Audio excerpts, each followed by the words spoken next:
To continuously sustain that wonder, that sense of wanting to know, is the basis of science and mysticism. We have no way that a human could perceive a system of that complexity, and yet each of us has it. We can make new strains of mathematics, we can make computer simulations, but we'll never get it. I'll never get the brain. But even this brain can be manufactured with something as simple as a piece of a carrot or a bread.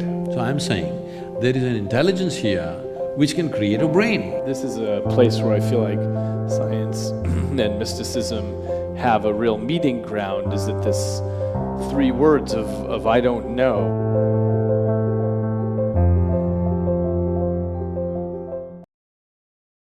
This human gadget is the gadget on the planet. Of what we have seen, this is the most sophisticated gadget on the planet, there's no question about that. Keeping that aside, but even this brain can be manufactured with something as simple as a piece of a carrot or a bread. So I'm saying, there is an intelligence here which can create a brain. Why are you ignoring that intelligence? I think that's the heart of science, is to try to understand what that is. What I mean by that is, so we have different approaches in science to get there, but studying the genetic code and understanding how the heck with 27,000 genes can you unpack a human being? Because whatever the truth is of what's happening spiritually, if there's a separate you or not, what we know for sure is that you can unpack a human being from these 4 letters of amino acids, and these base pairs that make these proteins, and somehow that all gets unpacked, fueled by bread and carrots and so on. These kind of questions have always been on human mind. It happened almost 15,000 years ago. Adi Yogi, that means the first yogi, he had 7 disciples. These 7 disciples are full of questions. Some of them are astronomers, some of them are serious mathematicians, things like this. They have 1,000,000 questions. After some time, Adi Yogi is bored with their questions because whatever they ask, it's just a product of their intellect. They're not able to ask a question beyond that. So they ask, what is the nature of this, your cosmos? Where does it begin? Where does it end? How big is it? He's just bored. So he says, your cosmos, I can pack it into your mustard seed. The entire cosmos, I can pack it into your mustard seed, he said. Then they were flabbergasted by this. Then they said, what is it made of? If you can pack such a huge cosmos, which we can't even imagine where it begins and where it ends into your mustard seed, what is it made of? He was completely bored, even not to utter a word, he simply said like this, 5 elements. Just these 5 elements, the entire universe is a play of these 5 elements. If you master the 5 elements, you have a key to every aspect of creation. If you don't master the 5 elements, if you approach it from outside, as you approach it, it will take on 1,000,000,000,000 new forms. As you try to study it, it can take on 1,000,000,000,000 new forms as you're looking at it, because that is what it is capable of. Just 5 things. 5,000,000 things would be difficult. 5, I'm sure you and me can study, isn't it? At least I'm capable of 5. You're talking in millions and billions, but I'm 5. Are you gonna tell me what the 5 are? Huh? Are you gonna tell me what the 5 elements are? These 5 elements, it's called earth, fire, water, air, space. These are 5 things. Maybe. Maybe that'll work in the end. Everything is just within this. Everything that you call as physical creation has substance of some kind. This is earth. And all of it is in movement, that's called air. All of it ascribes to some temperature, that is fire. And in everything there is water, which is the cohesiveness. If there is no water, there is no cohesiveness in anything. And all of it is held together by what we call as Akash. Here we're calling it as space. In English language, it doesn't really describe what we are saying, but it's called Akash. Maybe a more closer word in English language would be ether, etheric space or whatever they're calling it as. Okay. So, These are the five things, whether an atom or a subatomic particle, everything is made of these five things. So you don't have to study the trillions of things which are manifestations of these five. If you understand these five things, if you have grasp over these five things, then everything becomes accessible. So the fundamental, the most basic process, unfortunately, the word yoga conjures completely wrong images in America. The most fundamental aspect of yoga is called bhuta shuddhi. This means cleansing of the elements so that you can feel them separately in your own system. This very body is 72% water and 12% earth, 6% air, 4% fire, remaining is space. If you take charge of these things, what you need to know, everything that is life is here, because modern physicists are saying, as you sit here, every subatomic particle is in communication with the rest of the cosmos. If it is so, you just have to become alive to it. You just have to become receptive to it. Rather than going around the cosmos and studying, if you sit here, it's reverberating because the nature… I think there is some constructional theory, something coming up in California, I don't know, you must be acquainted with these things. I blurbed the book actually on the back. So fundamentally what they're saying is, whether it is the smallest thing or the biggest thing, everything, the fundamental design is same. It is only the complexity and sophistication which is improving. Between an amoeba and you, the fundamental design is same. It is much more complex and sophisticated, but essentially life-making design is same. So if it is so, the most fundamental materials which make this life and every other physical aspect of what we see in this creation, if we know the ingredients and how they happen, then you have a key to every aspect of life. But if you try to study the creation itself, as you study, they will multiply into billions and trillions. It seems it might depend what your goal is. So if you want to create a drug for cancer or build a helicopter, you need to do something with those five elements or break the world. So it's not about exploration, it's about utility. What is the use of life? Let me ask you a question. I would love to know. I've wondered that question. And I get it that science isn't getting me there. I mean, I've been in science my whole adult life, but I don't know. I get much more towards that question when I read literature, which was my first love before I went to science. So I take the point that science doesn't help me on that front at all. What would you say? I've wondered what the point is. No, when we're looking at everything as… see, right now, this is an unfortunate reality which is… doesn't agree with my aesthetics of life. Right now, science has moved from an exploratory process to an exploitative process. If you see an atom, how to use it. If you see a bacteria, how to use it. If you see an elephant, how to use it. If you use a whale, how to use it. Of course, the next thing is if you see a human being, how to use them. This is where it's going. Everything, how to use it. This is not what life is about. You may get to know how to use every damn thing, but still, life won't get any better. If you know how to keep this one, life will get better, believe me. If you just know how to sit here blissed out, life will get better. I see that point. Let me ask you, I'm curious what you think is reality out there, because I think you and I come from the same perspective that we're very limited in what we can actually see, and that an animal would see reality differently than you and I might see it differently also. If one of us has synesthesia, and so when we hear music, we see colors, things like that, then we might have very different realities. So what would it be like if you could get beyond the physical trappings? See, language can go only thus far, whether it's science or literature. It can go only that far.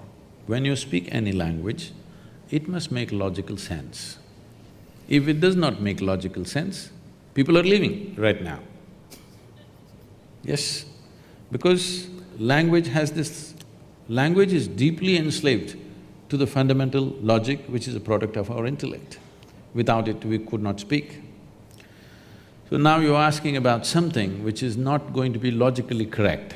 So I am not willing to make a fool of myself here, talking about something that's not going to make sense to them right now, but we will talk about it in a different way. This happened. Adiyogi had a family, the first yogi. So, some disciple of his from South India carried a basket of mangoes. Have you tasted the Indian mango? Yeah, Indian mango? I've been to India, yeah. Okay. So it's during this season, right now, unfortunately I'm in America. This time of the year, mango is the only religion in the country. Everybody is head to toe mango, okay? So, mangoes drive us crazy. In southern India, we have over 200 varieties of mangoes. So, different days they want to eat different types of mangoes and they want to cook mango, they want to… everything is mango, okay? People have come up with facial creams, mango creams and everything. So, somebody carried a basket of mangoes and came all the way to Himalayas to offer it to their guru. But by the time they came, the basket one by one, mangoes going bad, either they threw it away or they ate it up, something happened. By the time they came there, only one mango was left. One beautiful South Indian mango. I'm talking about it like you talk about brain.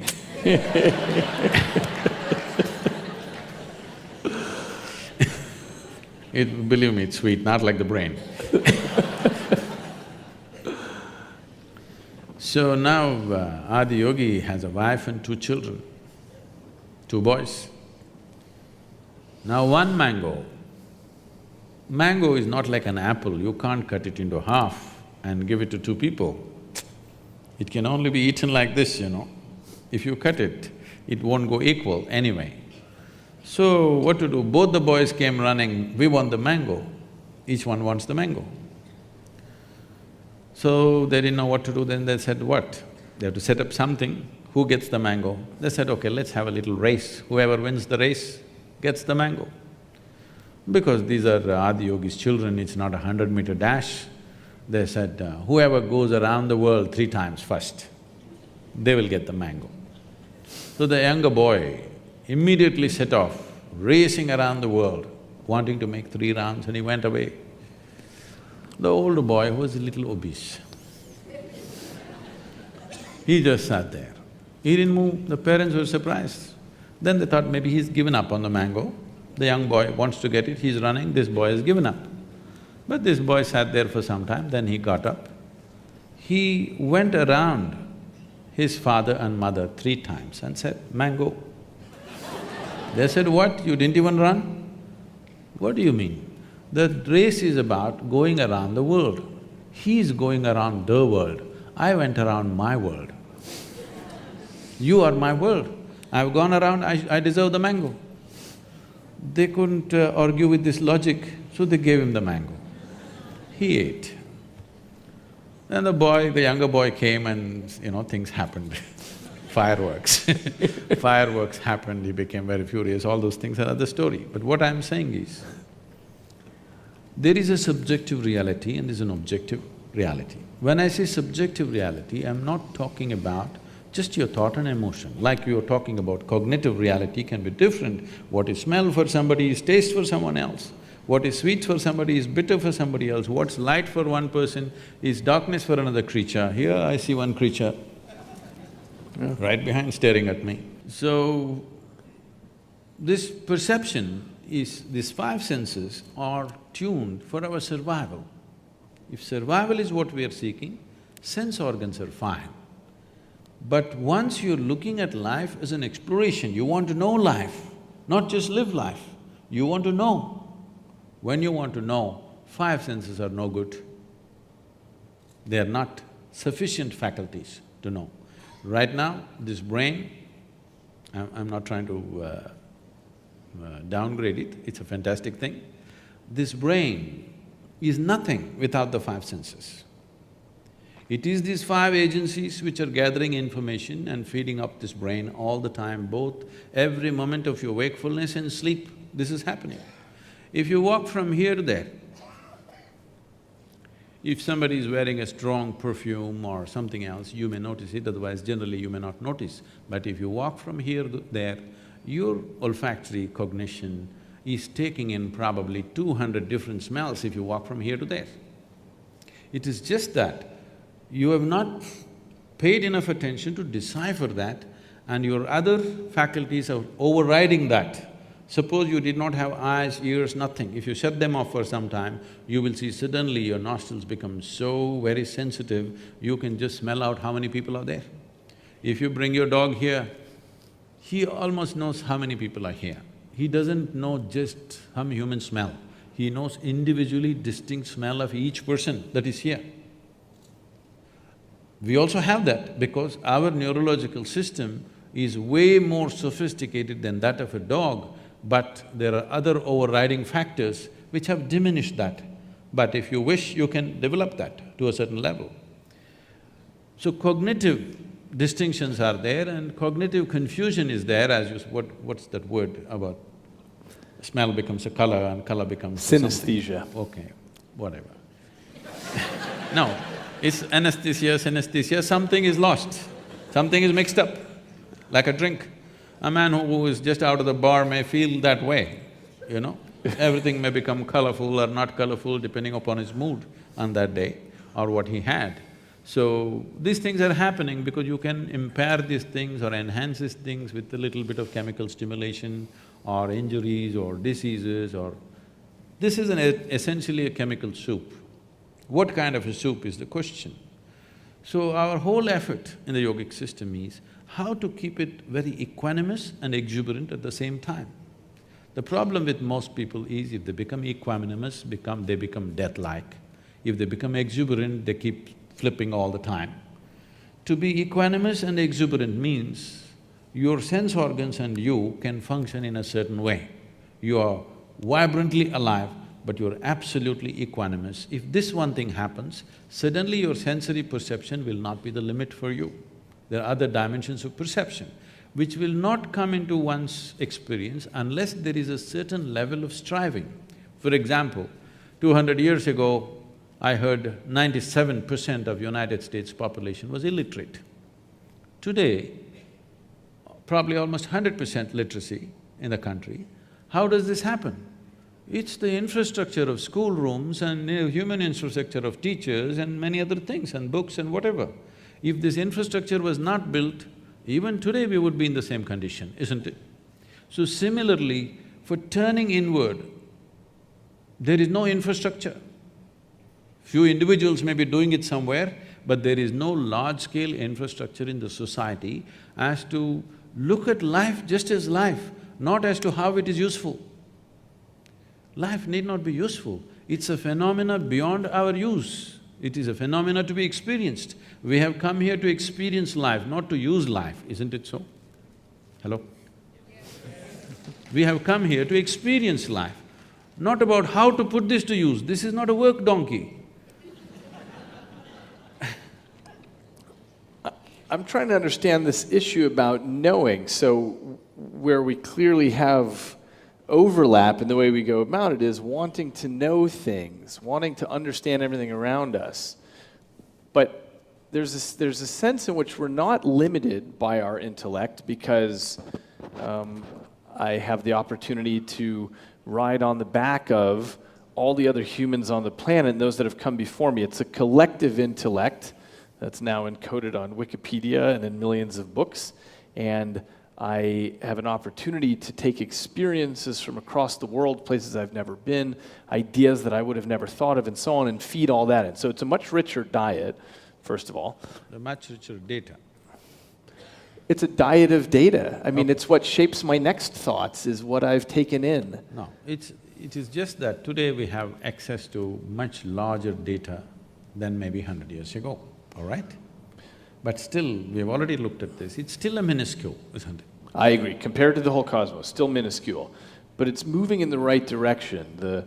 The unslakable thirst for knowledge that humans have means that there's this ratcheting up each generation. So it's not that it is of course the case that I'm limited in my thoughts to the impressions that I've had, but I have a much bigger fire hose of impressions now that can build on the scaffolding of the generations before me, the things they've already figured out, so that I can start at the next level and But move start up. at the next level for what? Towards what end? That's a good question. I mean, it's toward the end of knowing in the way that science cares about knowing. So putting aside usefulness of technology, just the way that scientists ask questions. Richard Feynman, the physicist, said, science is like sex. Sometimes something useful comes out of it, but it's not why we're doing it.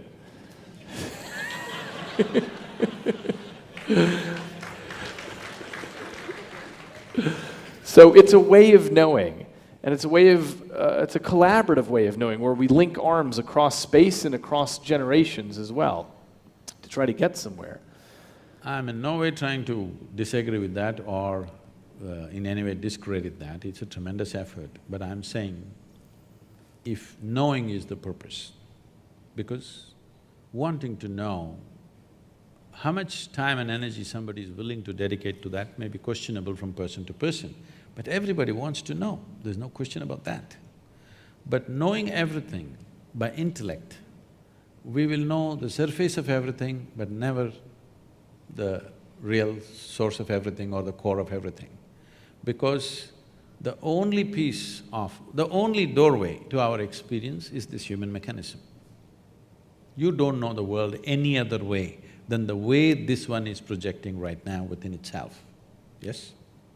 Agreed. There is no other way. You don't know how that is, you only know the way it is happening within you, isn't it? I don't know how you are really, I only know the way your picture is right now projecting in my brain or my system and how I'm perceiving it. As you know, you have drilled holes into people's brains and impaired something and put electric current and whatever you've done. I'm not saying you as a person, I'm saying these things have been done. You'll definitely know, by interfering with a certain physical process, the whole perception could change. The world has not changed, but perception has changed, so in his experience, everything has changed. So that dimension of life is only useful for survival. When I say survival, everything that we're doing is survival. To survive better, to enhance our survival to a better status or in an enhanced way of survival process. But once you've come as a human being, it doesn't matter how well you survive, still it is not good enough, isn't it? It's never going to be good enough because survival is not going to fulfill a human being.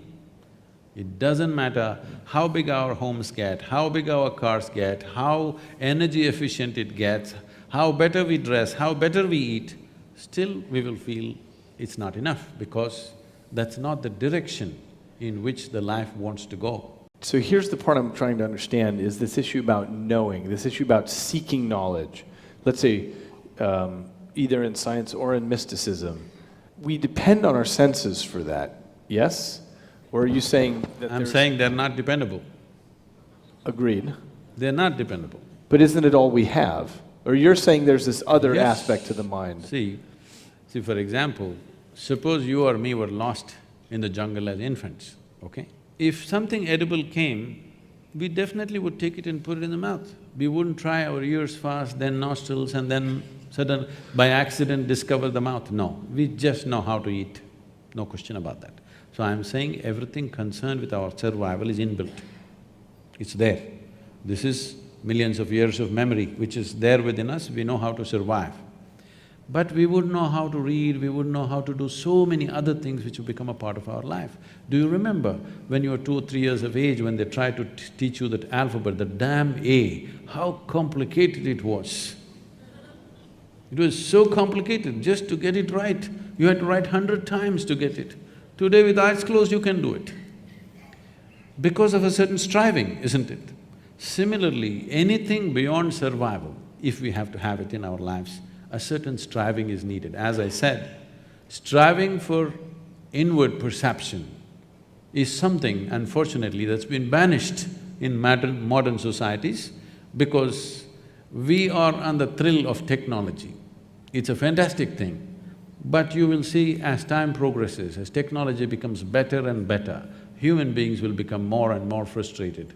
If you have not noticed this, just look out and see, you will see 8-year-old, 10-year-old kids bored. In your generation or my generation, we would have never seen, we never knew what is damn boredom is. When you 8 or 10, you were just bubbling with life and on, but today you see 10-year-old kids are just bored with it because they've seen the damn cosmos through their phone screen. They know it all. So I'm saying all this excess may not lead to betterment of life, and it will not. Comfort and convenience will come. But well-being will not happen. The purpose of enhancing human experience on this planet will not happen. It will only entertain us intellectually big time, which it is, no question. I'm not saying it's wrong, but I'm saying it's limited. It may be the thing that allows people to make a deeper pursuit, in exactly analogy with the idea of building schoolhouses throughout the country. It would have been 30 years ago that it would be difficult for you to speak to many people, but now you have 500,000 followers on Facebook. Yeah. As I was telling you, I was in a very large gathering of people and somebody asked me, Sadhguru, what about all the gurus, ancient gurus who are there, what about them? I said, nothing. I am the greatest guru. Because when Krishna was there, he could speak to… he was a very gentle human being, probably he could speak to 50 people at a time. When Gautama came, he stood up and spoke more loudly. Maybe 100 people. Vivekananda came, he had a big voice, maybe he spoke to 200 people. Look at here, right now I'm speaking to 50,000 people, and if I want, I can speak to the whole world sitting here. So I'm the greatest guru ever. Because technology has definitely facilitated that, no question. But at the same time, technology doesn't have discriminatory powers. As you can deliver well-being, you can deliver disaster through technology by itself. It doesn't have a mind of its own, it is a certain capability, and all machines and whatever we have created technology, from a bicycle to a spacecraft or a computer or whatever, essentially only what we can do, enhancement of that. Because we can speak, now a microphone has come, a telephone has come. Because we can see, a telescope has come, a microscope has come. Only what we can do, we are enhancing it with various machines and gadgets we are creating. We have not created one machine or gadget to do something that we ourselves cannot do in a rudimentary way. I agree with that. So I'm saying you're only enhancing your 5 senses. For now, yes, but no, as you know… See, right now, it can happen. Right now, with a phone, I can talk to somebody in India. Technology may come, I can smell the food that they're cooking in India. If I'm missing home, they can turn on the phone and I can smell the food from India. It may happen. I'm not saying it's beyond that, it's very much possible it may happen. But I can do it without a phone also. So, you're very interested in inner engineering. My interest is in outer engineering, and as you know, I've built a vest in my laboratory with vibratory motors on it, and we're experimenting now with feeding in new kinds of data streams into the brain because the brain appears to be flexible enough to take in any kind of new data streams and have a sensation of it. So if I feed in weather patterns from the surrounding 200 miles, or if I feed in real-time stock market data, you can, in theory, develop a sense of the economic movements of the planet, things like this. Now, we're just at the foot of the mountain on this, but it may be that there are whole new kinds of human senses, and that would be a proof of principle of developing something that goes beyond, that makes a new kind of sense. It essentially takes these peripheral devices and adds new ones, and eventually we'll probably build new kinds of sensors and plug them right into the brain. But still they will only enhance your present capabilities, not something new, not entirely new. I don't know, if I could actually have an individual experience of weather patterns 200 miles wide, as I'm walking around, I'm tapped into that, I think that's a new human experience. It's not I'll something tell we've you, had before. this is something that happened almost 45 years ago when I was living on a farm. So there is a man, a middle-aged man in the village who is, he can barely hear, 95% gone. Just if you shout at him, he hears something. So because he cannot hear, he cannot say anything, he just dumb and stares at things. So everybody thinks he's a fool and, things happening, he's not valued in the village. So I took him as my man Friday, and I said, you stay on my farm and work for me. So he was with me. What I found was, one morning he gets up and gets the plow and those are the days, not tractor days, he still plow with the animals. So he gets the animals and the plow ready. I said, what are you doing? He said, I'm getting ready to plow. I said, where are you going to plow? It's dry. He said, it's going to rain today. I look at the sky, it's clear sky. I said, nonsense, where is it going to rain? He said, no, it's going to rain. He simply sits there like this, because no social communication, he can't hear. He simply sits there like this the whole day. If there's no work, he just sits in one place unmoving. And he just knows. And you won't believe it'll rain. The day he says it'll rain, it will rain. Then I sit up, okay, I'm doing all this yoga, I'm not getting this guy. So I sat there day after day, turning my hand like this, trying to feel this, trying to feel that, feeling the earth, looking up, looking down, everything. I applied myself for 18 months. And today, in tropical climate, with my eyes closed, I will say, today it's going to rain means 95% it's going to rain. It's just a keener observation of everything, that's all. You just… because he could not hear, he just sharpened the other aspects so much, he just knows when it'll rain, and always, bang on. Maybe he had one of my vests on. Possible. But he was not sparkling like you. I'm curious on a completely different topic. When you look at other faith traditions, when you look at the rabbi sages and imams and people all over the world of different traditions, what do you see in common? The common is, they all believe something that they don't know. Because I think the main reason why every human being is not a natural seeker is they have not realized the immensity of I do not know. Only if you say I do not know, the possibility of knowing arises, longing to know arises, seeking to know arises, then knowing becomes a possibility and a reality. Everything that you do not know, if you just believe, you destroy the possibility of knowing altogether. But belief is something that builds confidence into a human being, makes him far more sure-footed than others. But confidence without clarity is very disastrous, both for the individual and the larger humanity and the planet itself. See, suppose, let's say my vision is not clear. It is, but I'm just saying. Suppose my vision is not clear, I want to walk through you, but I can't see clearly, but I'm very confident. You know what a disaster I will be for you, all right? If I understand my vision is not clear and I don't have this foolish idea of confidence, then I will walk gently. I'll seek somebody's help, I'll have some humility to walk through people in a certain way. Otherwise, I will see how to clear my vision, what I have to do for that. But if you have no clarity and you have confidence, it's a dangerous… it's TNT. It's bound to explode on humanity somewhere. It keeps happening here, there. We are just looking at eruptions, small eruptions, but it's bound to happen somewhere large scale. But at the same time, as human intellect is sparkling like never before, for the first time in the history of humanity, more human beings are thinking for themselves than ever before.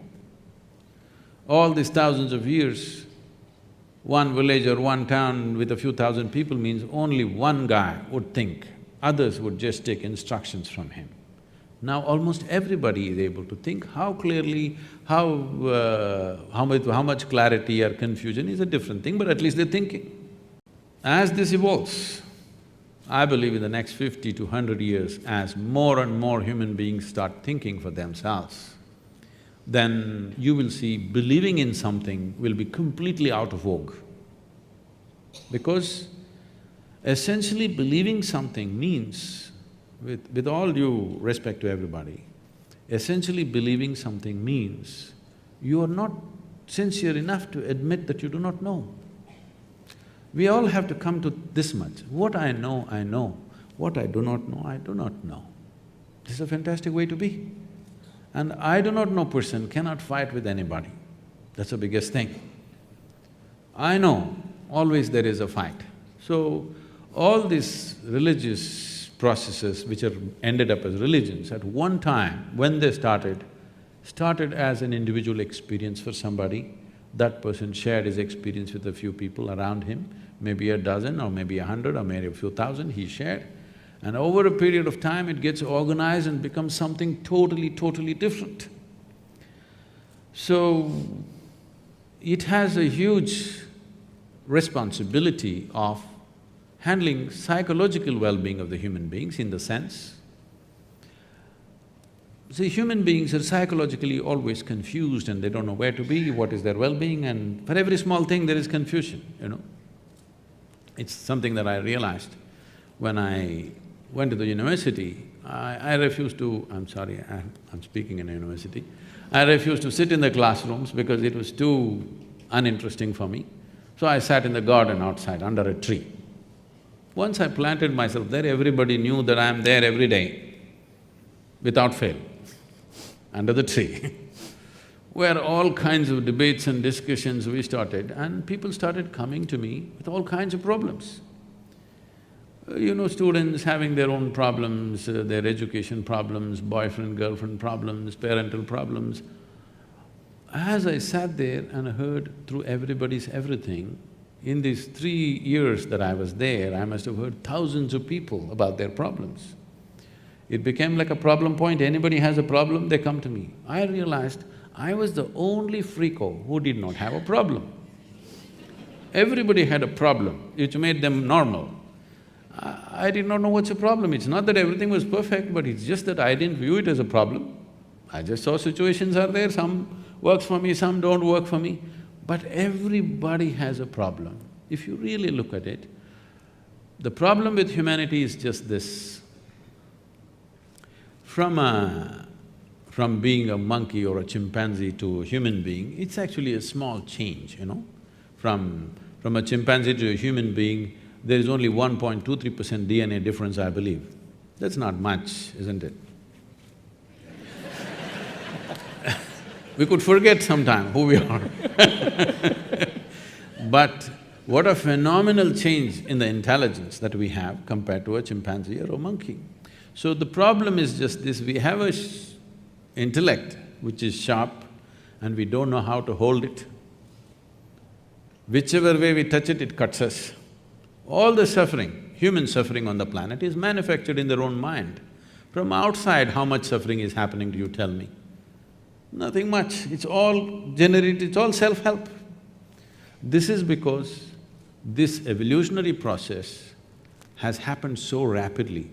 As Charles Darwin went about describing, a goat became a giraffe, it took many million years, a pig became an elephant, many million years. But from monkey to man, it happened rather quickly, to a point where people think there is a missing link somewhere, okay? So quickly that we have still not gotten used to this intelligence. We are struggling as to how to manage this intelligence, and this intelligence is the basis of people's suffering. If you remove half the brain, most of them will be peaceful. Yes or no? Hey, you're the expert, you must tell me. You know, in mental asylums, when people are completely out of control, they are doing lobotomy, remove part of the brain, they become peaceful. So right now, just to be peaceful and happy is such a huge challenge for most human beings, simply because they're not able to conduct the sparkle of their own intelligence. If they were little dumber, they would be peaceful. Yes. So the problem is not of… the problem is of plenty. The problem is not of paucity, it is just that a certain level of intelligence which we are not able to handle because there is no stable platform. There is an intelligence here for which there is no stable platform. Unless you create a stable enough platform, this intelligence will not work for us, it'll work against us simply because it's a sharp knife. If you don't know how to hold it, it'll cut you up. Why we do not give a knife to a child's hand is not because knife is dangerous, because child's hand is not steady enough, he could become dangerous to himself or to somebody. So this process of perception and understanding and consciousness, all these things are questions being asked by the intellect. Intellect is always looking at the world only in pieces, in bits and pieces, because all the information that comes to the intellect is coming through sense organs, and sense organs perceive everything only by comparison. Without context, they cannot perceive anything. For example, if I touch this glass, it feels cool to me. It is not that I know what is happening with this glass, it is just that my body temperature is in a certain way, because of that I feel it's cool. If I lower my body temperature and touch this would be warm to me. So sense organs are giving a perspective only in comparison, which is useful for survival. What this means is, suppose you're 6 feet tall, you stand like a tall man, you walk like a tall man, you feel like a tall man, you are a tall man. You went to another society where everybody is 8 feet tall. Suddenly you stand like a short man, walk like a short man, feel like a short man, you are a short man. So I'm saying this perspective of knowing everything by comparison is only useful for survival process. Now that science in its essence is interested in knowing, not about enslaving the world. How to use it is not the question. How to know this is just an intrigue that from nowhere we just pop up and full-scale drama and suddenly we pop out and don't know what. For this we have simplistic answers. Okay, you will go to heaven, okay, you will go to hell, the people that you don't like will go to hell, of course you and me will go to heaven. So these things are there. We are trying to handle our ignorance with solace. Solace is what you're seeking, you must believe something. Belief is a good thing because today modern psychiatrists are here trying to solve these problems that human beings are having with their intelligence which are turned against themselves. Essentially all human suffering is their own intelligence having turned against them, that's all it is. So psychiatrists are trying to handle, but they can only handle one client at a time and they need a lot of furniture and all this. But religions and faiths have managed people for a long time, hats off to them for that, because they've given solace and balance to people for a very long time. But solace is one thing, solution and seeking is something totally different. If you're talking about seeking to know, then belief systems are of no consequence. If solace is what you're seeking, yes, you must believe something, because instead of going to weekly psychiatrist sessions, if you simply believe something, everything will just settle down within you. It's a fantastic tool that way. This is a place where I feel like science and mysticism have a real meeting ground, is that this 3 words of I don't know. And sometimes science gets a bad reputation about this, and people say things like, well, scientists have proven this or that, but scientists never use the word proof or truth or, we know this is the way it is. Instead, this capacity to hold on to multiple hypotheses at the same time and say, I don't know what is the right answer, is part of the scientific temperament. It's an important part of the fabric of everything we do in science, is this understanding that Mother Nature is way bigger than we are, and that we, in our lifetimes, might not get anything but one step closer to in the direction of truth. The process, the methodology employed by science is not one lifetime. If you come for 1,000,000 lifetimes, still you will not know, because the phenomena of creation is such, as you're studying it, it'll multiply into 1,000,000 more. That is the nature of creation. The same things can become so elaborate. I think this is what is happening to science. What they thought is one thing, they looked into it, they found 1,000,000, they thought, okay, we got 1,000,000, they looked into that 1,000,000, it became 1,000,000,000, endlessly it's going on, because that is the nature of creation. So, looking at the physical phenomena and wanting to know the source of creation is… I'm just saying, the seeking is fantastic, but the methodology will only throw out useful technologies. But how many technologies do you need to live well, I'm asking? Okay, your iPhone S6 is good enough, do you want S8 tomorrow morning? What are you going to do with it? Even the damn S6, most people are not using 3% of its capabilities. Yes or no? Huh? Most people are not using 3% of that phone's capability.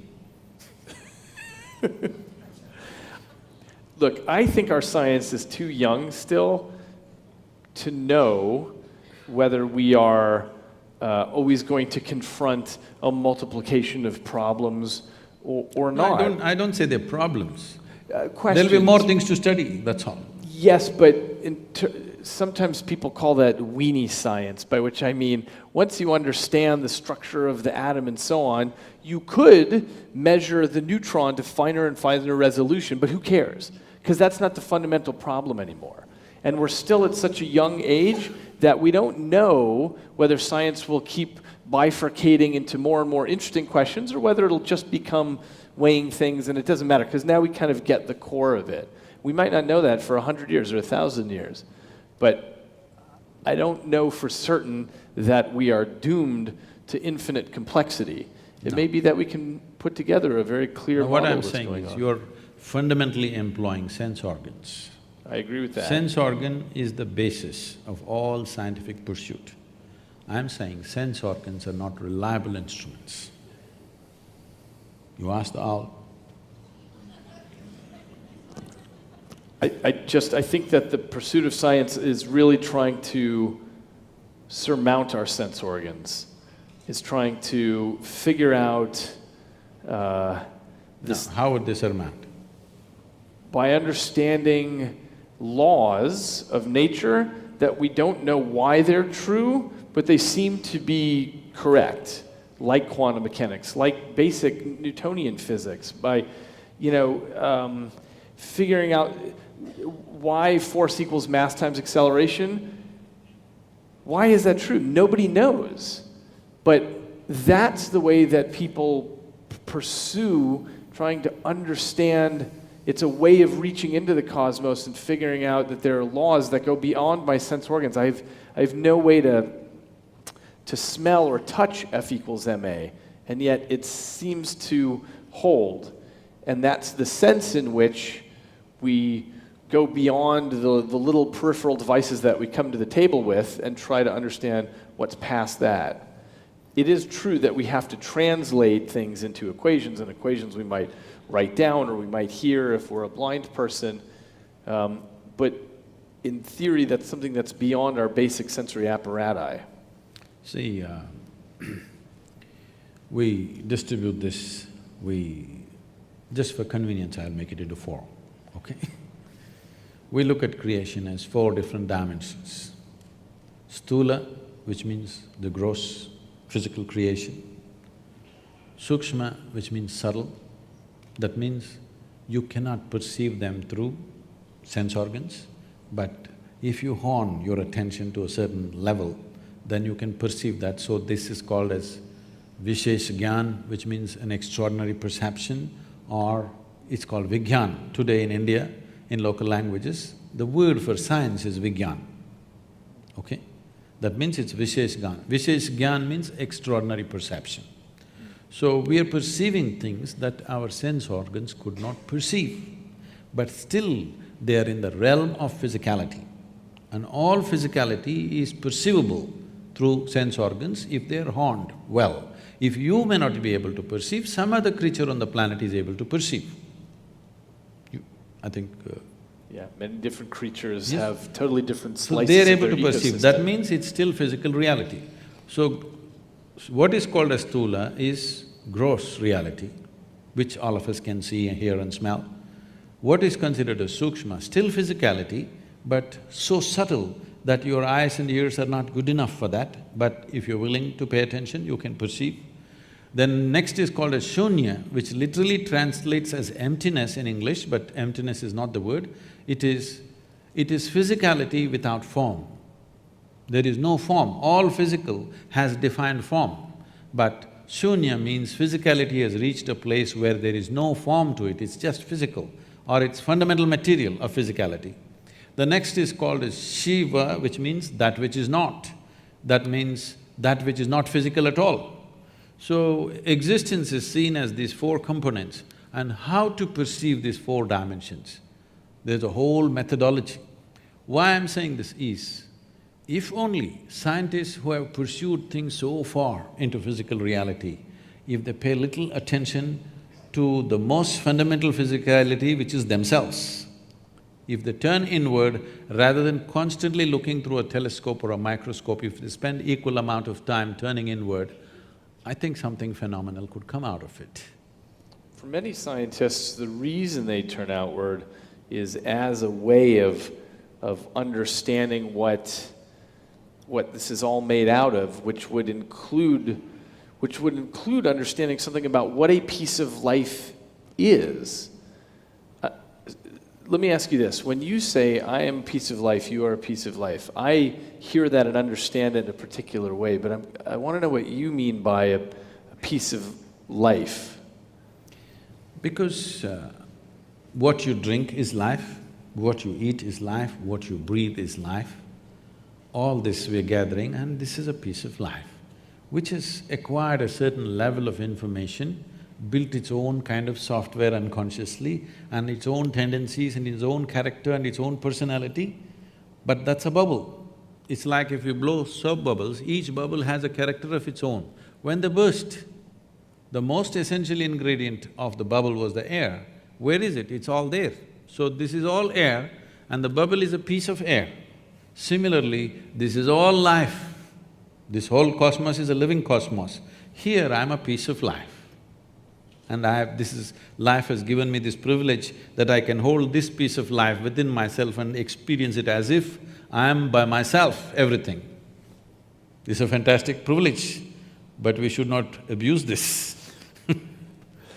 And do you see that as being illusory, the idea that you're a piece of life and I'm a piece of life, given that we share atoms, and when I'm breathing out and you're breathing in and so on, we're exchanging atoms, do you see that as an illusion that there is a you and a me, or are we all the same life? See, the thing is right now, all these apps have come and different kinds of softwares have come. So this is easy to understand today because people are using this thing all as if they're live, okay? And they're alive in their own way because a certain amount of information has been calibrated in a certain way to do certain things, and it's almost alive. I think most people have a better relationship with their WhatsApp than with their family, okay? Yes, people are so engaged with it because it has a character of its own, and it's even predicting what's the next word you will type. Which your family cannot do, your friends cannot do probably. So, this is just like that. It has accumulated a certain amount of information. This vast life that's available, around it we formed a bubble. This is my bubble, that's your bubble. What is the content of the bubble? It's the same stuff. But what is the surface of the bubble? My surface is entirely different from yours. And it has its own characteristic, it has its own flavor, it has its own tendencies. So this is an unconscious software that every one of us is building with phenomenal amount of information that we are acquiring as we sit here. The five senses are gathering a phenomenal amount of information that one gathers in 24 hours of time. If you spend 1,000,000 years, you can't process it. That much information we are gathering. This is what traditionally we refer to as karma. It's all twisted out in America, I'm seeing. The word karma, everybody's calling themselves karma now, You know, people are named karma. I heard some people were named karma. So suppose we see right now, we don't know how the outside weather also is quite good, I think in the evening. At least the air conditioning is good, everything is nice, you're fine. Nobody's troubling you here, but you're sitting here miserably. Then we say, "Ayyo, it's his karma." What it means is, the word karma literally translates as action or doing. So we say, who you are right now is entirely your doing.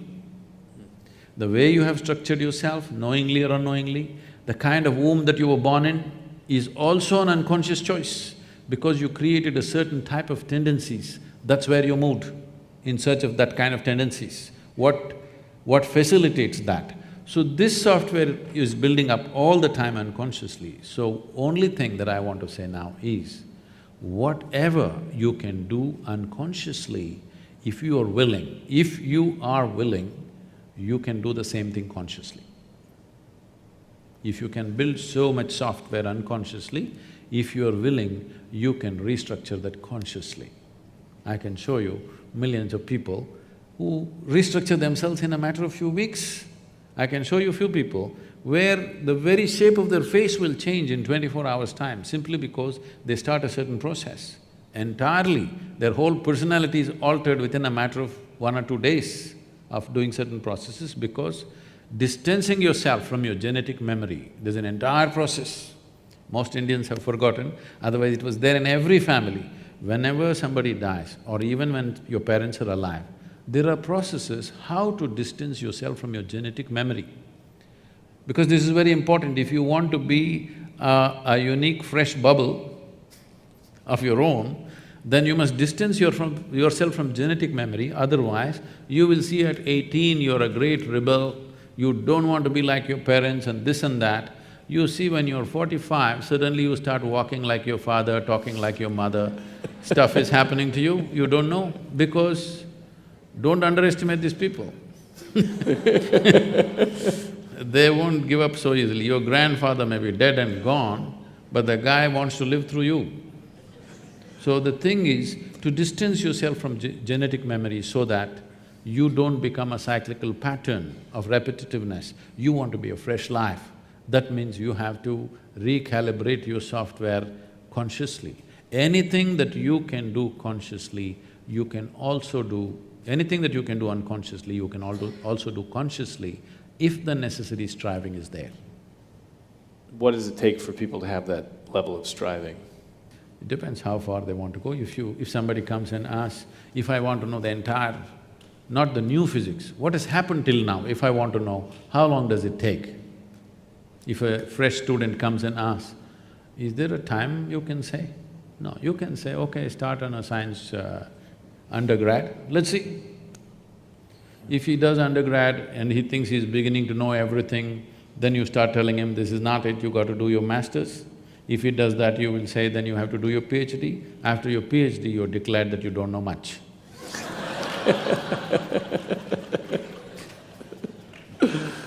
That's right, that's the path of wisdom in science, is learning how little we know. The most basic thing that one can do, how long does it take, means, the most fundamental thing is, first of all, to know that there is another dimension of faculty within us, that there's another way of perceiving things, that there is something beyond, not as a belief, not as a conclusion, not as something that is said in some scripture or by some guru or some teacher or whatever, but by yourself to know, beyond this body, beyond this mind, there is something within you.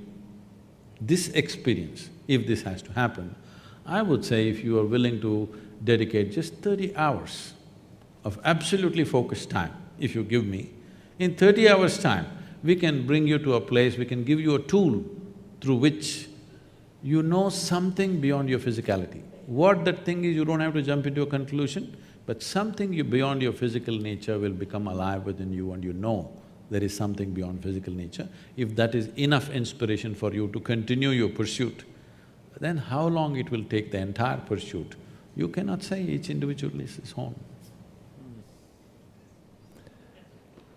They're saying enough. Okay, I have a… I have a message that we're going to go to Q&A now. And Trent, is there a pattern to the Q&A in terms of people getting a microphone, or should they just shout? Okay, I see. There are microphone runners and people will raise their hand. Okay. I thought they were announcing dinner time.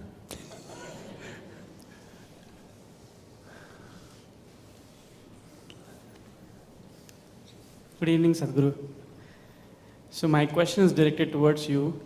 So I've heard from you in past that for this path of seeking, one does need a guru. One needs someone to show the light. So how does one select a guru? How does one know who's the right person to take him through that path?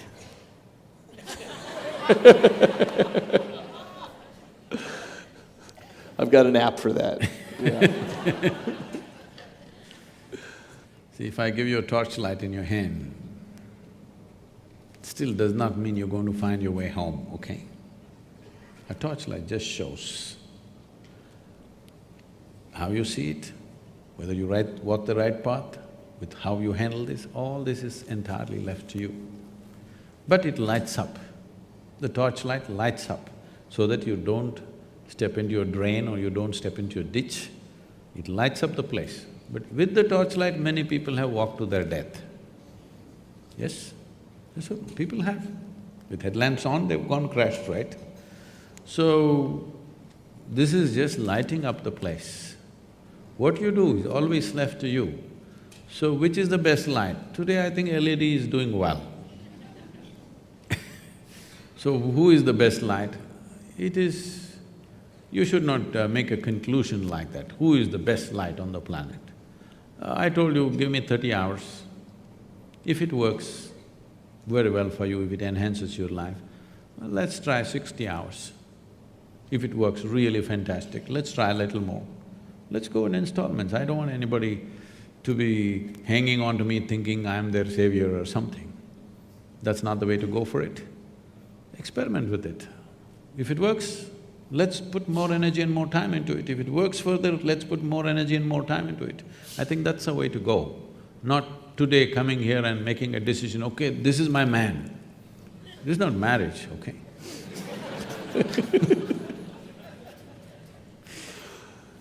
Can I…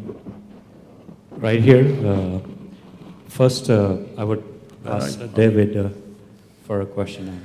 I don't want to discount science from mysticism or mysticism from science, but what I want to, through this discussion, what I had been thinking about is, as you say, you observe, how can I have a question for David first. Have you ever studied someone who's observed themselves from outside, like suspending yourself from within you and observing you? And to Sadhguru, what would be the best technique to achieve that level of human intelligence, that you suspend yourself out of yourself and observe yourself? So it depends exactly what we mean by observing yourself from the outside. There is what's called an out-of-body illusion that people can have. It's a little complicated to explain the setup, but it has to do with wearing some video goggles and putting a camera behind you. And so you're now seeing your body, with your goggles, you're seeing your own body there. And, you know, somebody scratches your back, and you can see your back getting scratched over there, and you're feeling it also, but you're seeing your own body at a distance, and this allows people to sometimes have a very clear experience where their body is there, but they feel like, I am 6 feet behind over here. So there's a neuroscience group in Europe that was able to induce this illusion when people were even lying down, and that gave them the opportunity to stick them into a brain scanner and measure brain activity while they were having this out-of-body experience, and thought they were 6 feet away from their body.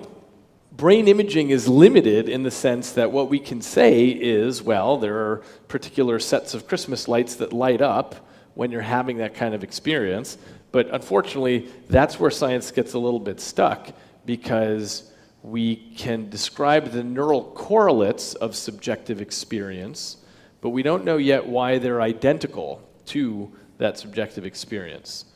So the answer to your question is it has been measured, but the answer is not satisfying. I must tell you my experience of this. I don't subject to these indignities anymore. Many years ago, it happened that somebody wanted to… I was in some institute in India, and it was a little bit of an obligation. I said, okay. They wanted to study my… measure my gamma waves in my brain. I did not know I had gamma waves in my brain. They said, no, you have, we want to study, you meditate. I said, I don't know any meditation. They said, you teach meditation to everybody. I said, yes, I teach them because they don't know how to sit still. You teach them methods of sitting still. If you want, I'll sit still. But their problem is their scientific study, they want the name of the meditation, the method and what happens to the gamma wave, something. That's how the process is. Then I sat still, they put some 14 electrodes to me and I sat there. After some time, maybe 15–20 minutes, with some metallic object, they started hitting my knee. I thought, okay, part of their experiment, and I sat there. Then my ankles, that funny place? Yeah.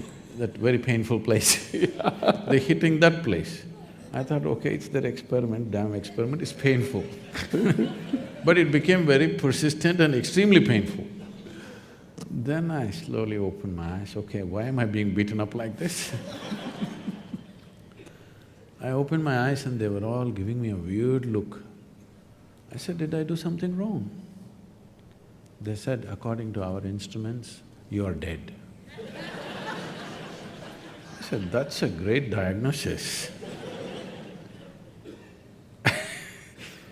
And then they said, you're either dead or you're brain dead. I said, no, that's too insulting. I'll take the first diagnosis. I'm dead, I'm okay. If you give me a certificate that I'm dead, I can live with that. If you give me a certificate I'm brain dead, that's not a good thing. So I don't know what this thing was about, but what I'm saying is, all instruments created by us are definitely lesser instruments than this one. It can't be more than that. Though a telephone can speak that far and I can only speak this far, all this, but they are lesser instruments in terms of sophistication. In terms of a particular action, they may be bigger than us. A bicycle can run faster than I can run, a motorcycle can go much faster where there is an aircraft which can fly. Yes, all that is there, but in terms of sophistication, there cannot be anything more sophisticated than who we are, because we cannot create something more sophisticated than ourselves. Whatever we create will be a byproduct of who we are. So in that context, using instruments to measure, yes, you can very easily fool the brain, it's very simple. There are many techniques like this in yoga, like David is talking about, he was talking to me about how you could trick the mind, that a smell can become a sound can become something else. There are a whole lot of… without all these gadgets, there are many ways that you could trick the human mind. And the magicians of the world have mastered this thing, simply like this, they pick things out of your pocket without you knowing what's happening to you. Because there is a certain way that you can use the faculty to go behind that and do certain things. That apart, in terms of fundamental sophistication, there is nothing more sophisticated than this gadget. This is the gadget, and this is the only form of experience you have with the world. When I say this is the only form of experience you have, right now can you see me, all of you? Just use your hands and point out, where am I? Oh, you got it all wrong. I'm a mystic from South India. Now, this light is falling upon me, reflecting, inverted image in the retina. You know the whole story. Where do you see me now? Within yourself. Where do you hear me now? Within yourself. Where have you seen the whole world?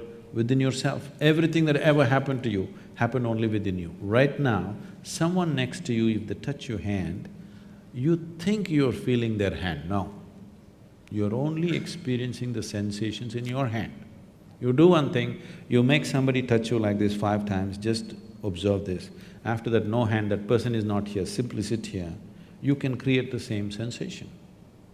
Either you can do it with external stimuli or you can internally manufacture anything that you want. What you call as mental problems or mental diseases is just that they're creating many things without external stimuli. All the time it's happening. It's happening to everybody in so many different ways. When it goes out of control, we call it an ailment. Otherwise, almost every human being is various experiences they're creating without any external stimuli. If you go through your dream, a dream is as true as a reality when you're going through it, isn't it? We started a school a few years ago, and this 8-year-old boy, I just walked into the school, this 8-year-old boy comes and asks, Sadhguru, is life real or is it a dream? I looked at him, this is an 8-year-old, you have to come with the truth, I said, life is a dream, but dream is true. Go Sadhguru, you're always like this only But that's a fact. Life is a dream, the way it's happening within you right now, it's a dream, but the dream is true in your experience. But this dream, you can make it whichever way you want, whichever way you want. In the sense you okay for a joke? In the sense what? On a certain day, a lady went to sleep. In her sleep, she had a dream. In her dream, she saw a hunk of a man standing there staring at her. Then he started coming closer and closer and closer. He came so close, she could even feel his breath. And she trembled, not in fear. Then she asked, "What will you do to me?" The man said, "Well, lady, it's your dream."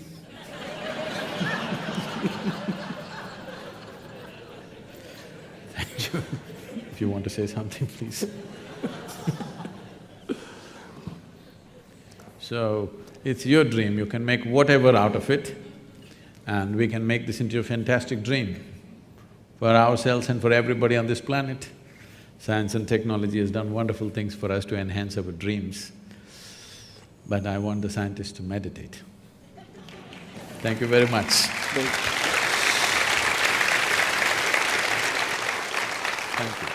you. Thanks. Thank you.